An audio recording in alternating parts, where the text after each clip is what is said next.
Bonjour à tous. Après la pandémie de Covid, une controverse importante s'est installée notamment au sujet de l'achat de vaccins. Une enquête internationale a été lancée à la suite de cette décision. Encore dans toutes sans controverse se trouve la présidente de la Commission européenne, Ursula von der Leyen, et la parquet européen. Enquêtes qui ont lieu simultanément dans plusieurs pays, dont la Roumanie. Plusieurs choses sont toutefois ressorties à la suite dans l'enquête journalistique d'une grande envergure, notamment celle sur François et l'apport de plusieurs avocats. Aujourd'hui, dans la Realitat Plus, avec nous Xavier Azalbert, journaliste et le directeur de François. Merci pour ta présence dans la Realitat Plus. Bonjour et merci beaucoup de me recevoir sur ce plateau. Cette enquête, qui est une enquête qui dure depuis plusieurs années, puisqu'elle prend sa source en 2020. Et quelle est la position du Parquet européen dans cette enquête?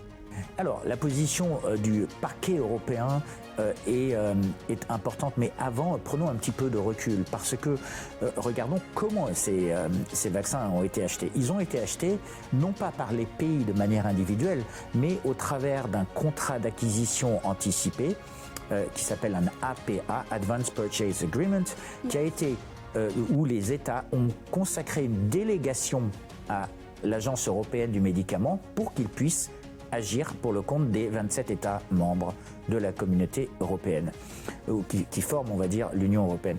Alors le véritable problème quand on fait une délégation de ce genre, c'est quelles sont les investigations qui sont faites au sens médical du terme. Mais ce problème, quelle était l'implication de Laura Codruța-Kövesi? Alors vous allez directement au problème. Oui. Le véritable problème, si jamais je peux finir sur cette décision d'acquérir ces vaccins, c'est que cette décision, elle a été prise en dépit du bon sens. Elle a été prise parfois contre l'intérêt des populations.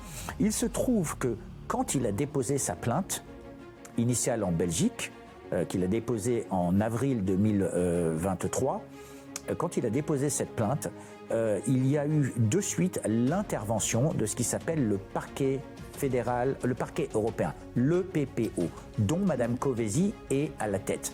Le PPO, c'est une agence de coopération et de coordination. Agence de coopération, ce n'est pas un tribunal en tant que tel. Et on a essayé de comprendre quel rôle elle avait dans la décision et dans la prise de décision. Et tout ce qu'elle a fait, c'est ralentir, empêcher d'avoir accès à une enquête. Et c'est ça, c'est un des gros problèmes, parce que j'ai été en contact avec le PPO qui n'a jamais été transparent. Ils répondent, mais ils répondent toujours à côté. Quand on leur demande quelque chose, ils nous disent « Ah, il y a le secret de l'enquête ». Le problème, c'est qu'à un moment ou à un autre, quand on est un parquet, et qu'on veut se prétendre un parquet, on doit être transparent. Quand on pose des questions sur les conflits d'intérêts, sur les liens d'intérêts, eh bien, on n'a pas de réponse. Et le dernier point, c'est que dernièrement, il y a eu une plainte qui a été déposée aussi par Frédéric Baldan et Maître Prota contre Madame Kövesi.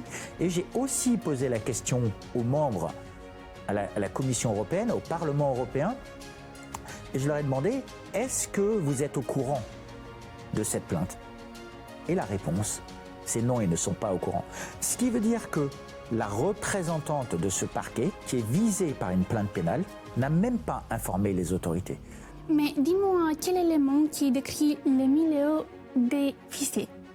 Ces situations dans la EPPO et Laura Codruța-Kövesi, les implications dans le président de la Commission européenne, Ursula von der Leyen. Alors, cette affaire, justement, elle n'est pas résolue encore. Elle n'est pas résolue dans la mesure où il y a une plainte pénale contre Ursula von der Leyen, il y a une plainte pénale contre Madame Kövesi qui sont en lien.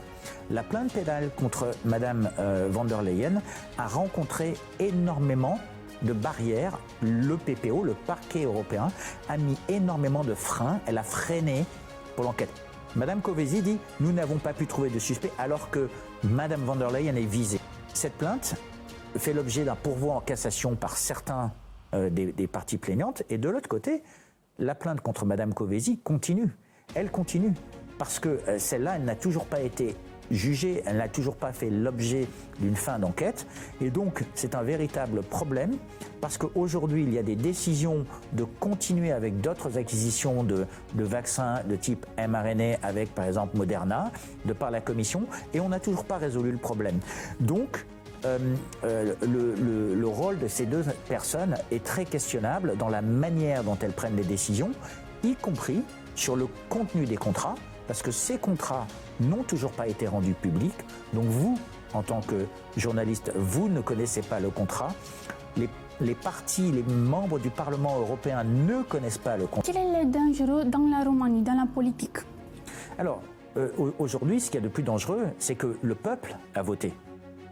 La voix du peuple. Le principal problème dans cette situation est la corruption. Oui, et l'absence d'efficacité de l'intervention de la justice européenne.